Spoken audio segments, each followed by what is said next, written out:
जी अस्सलाम वालेकुम। और ये हमारी माइक्रोसॉफ्ट एक्सेल की हमारी पहली क्लास है और उसको हम डिस्कस करने जा रहे हैं। स्टार्ट करते हैं। माइक्रोसॉफ्ट एक्सेल यानी कि हमारे पास, अगर हम एक्सेल की बात करें माइक्रोसॉफ्ट एक्सेल की, सो एज अ बिगिनर्स के लिए हमारे पास ये सिनेरियो होता है कि जो माइक्रोसॉफ्ट एक्सेल है ये बेसिकली होता है स्प्रेडशीट। स्प्रेड मतलब होता है फैलना। एक नॉर्मल सी हमारे पे एक शीट है जिसमें आप क्या कर सकते हैं, कैलकुलेट कर सकते हैं। इसको हम एक्सेल को हम ये भी कहते हैं कि माइक्रोसॉफ्ट एक्सेल जो होता है हमारे पास, जिसमें हम कैलकुलेट भी कर रहे होते हैं, कुछ कैलकुलेशन भी कर रहे होते हैं, हम मल्टीपल टाइप्स के हम शीट्स भी हम क्रिएट कर रहे होते हैं, राइट। एक्सेल में बिगनर भी होता है और बहुत एडवांस प्लस एडवांस लेवल भी होता है।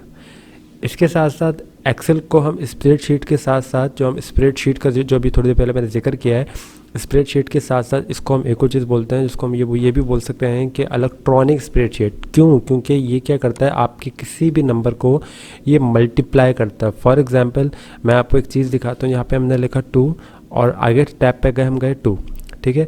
अब यहाँ पर क्या होगा, जब हम इस टूल को कोई फॉर्मूला अप्लाई करेंगे तो ये 2 को 2 से मल्टीप्लाई करके यहाँ पे जनरेट कर देगा 4, क्योंकि ये क्या करता है, ये आपके दोनों नंबर को आपस में मल्टीप्लाई कर देता है और ये लूप में इसको कंटिन्यू मल्टीप्लाई करते ही रहता है अगर इसको हम ऑटो पे जनरेट कर दें। ओके, तो इसको हम इलेक्ट्रॉनिक स्प्रेडशीट के नाम से भी हम जानते हैं।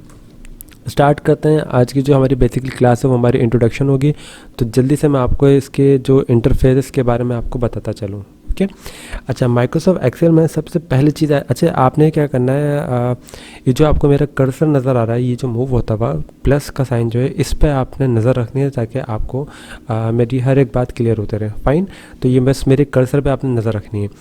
सबसे पहले हमारे पास आ जाता है ये जो सामने आपको नज़र आ रहा है एज़ पर डिस्कस कि ये हमारे पास होम टैब्स कहलाते हैं, जो हमने माइक्रोसॉफ्ट वर्ड पे भी हमने प्रीवियस क्लास में, प्रीवियस कोर्स में हमने डिस्कस किया था। ओके, तो हमारे पास ये home, insert, page layout, formulas, data, review, view, help, ये बेसिकली हमारे पास क्या कहलाते हैं, टैब कहलाते हैं। TAB टैब, और एक से ज़्यादा है तो टैब्स हैं, अदरवाइज़ ये टैब कहलाएंगे अगर ये सिंगल होंगे तो। ओके, इस पूरे सेशन को अगर आपको नज़र आ रहा हो, ये पूरा सेशन, ये पूरा का पूरा ये सेशन होता है, ये कहलाता है हमारे पास एक रिबन। क्या कहलाता है? रिबन कहलाता है। ये रिबन हमारे पास माइक्रोसॉफ्ट ऑफिस में भी, आई मीन वर्ड में भी है और पावर पॉइंट भी मौजूद है। इस सेशन को हम बोलते ही रिबन है। ओके, तो ये हमारे पास टैब आ गया और ये मेरे पास आ गया रिबन सेक्शन। ये पूरा रिबन कहलाता है, जिसमें इंसर्ट में भी रिबन है, पेज लेआउट में भी रिबन है, फॉर्मूलास में भी रिबन है, डेटा में भी है, रिव्यू, व्यू, हेल्प, सब में हमारे पास क्या है, ये चीज़ क्या मौजूद है, हमारे पास रिबन मौजूद है। ओके, इस रिबन के साथ साथ ये जो आपको बॉक्स नज़र आ रहा है, ये वाला हिस्सा जिस पर अभी मैं यहाँ ऐसा कुछ करके लिख रहा हूँ, ये बेसिकली ये हमारे पास कहलाता है फार्मूला बार। ये देखें लिखा हुआ भी आएगा, जब मैं माउस को यहाँ पे थोड़ी देर के लिए ड्रॉप करूँगा, मतलब छोड़ूंगा उसको, तो यहाँ पे लिखा हुआ आ रहा है फार्मूला बार। ये आपका फार्मूला बार कहलाता है। ऐसा क्यों? क्योंकि जब आप यहाँ पे कहीं पर भी किसी भी सेल के ऊपर आप क्लिक करेंगे तो यहाँ पे लिखा हुआ देगा फार्मूला बार। ओके, ये आपके पास नेम बॉक्स खिलाएगा। इसको हमने नेम बॉक्स बोला क्यों, ये मैं आपको बताता चलूँ। नेम बॉक्स बेसिकली ये आपके जो हमारे पास जो यहाँ पे सेल है, इसका ही एड्रेस बताने के लिए होता है। फॉर एग्जांपल मैंने यहाँ पे क्लिक करा इसको, तो यहाँ पे देखें M सेलेक्ट हो रहा है। जब M सेलेक्ट हो रहा है तो ये M3, तो ये इस तरह करके हमें क्या कर रहा है, गाइड कर रहा है नेम बॉक्स M3। ठीक, अच्छा आगे चलते हैं। एक्सेल जो होती है बेसिकली, जो वहाँ पे शीट है वो डिवाइड होती है रोज एंड कॉलम के ऊपर।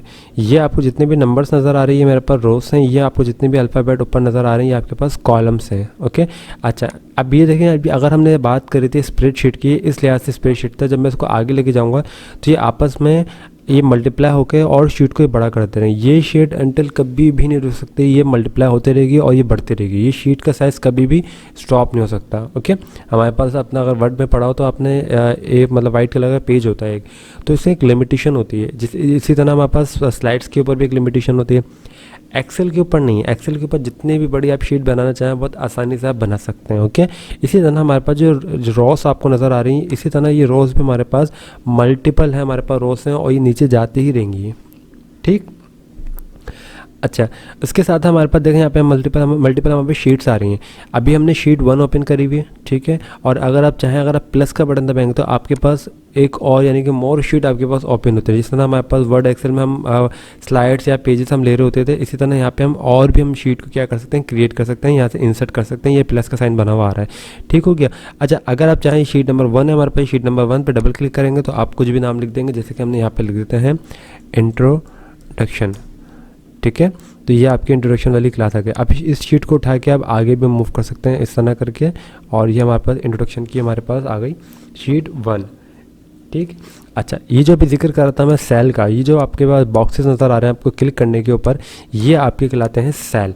यानी कि ये जो हम इस पर क्लिक कर रहे हैं, इसको ना बॉक्स, ऐसा सेल, CELL सेल, ये आपके पास कहलाएंगे सेल। इसमें सेल में क्या होगा कि आप कोई भी वैल्यू पुट करेंगे और उसी वैल्यू को आप चाहें तो यहाँ पे फॉर्मूला अप्लाई करके इसको मल्टीप्लिकेशन भी आप करवा सकते हैं।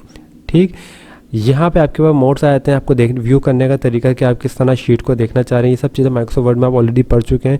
ये आपका एक नॉर्मल सा आपका इंटरफेस है माइक्रोसॉफ्ट एक्सेल का, जो कि हमने डिस्कस कर लिया। ओके, मिलते हैं इंशाल्लाह नेक्स्ट लेसन में, जब तक के लिए अल्लाह हाफिज़।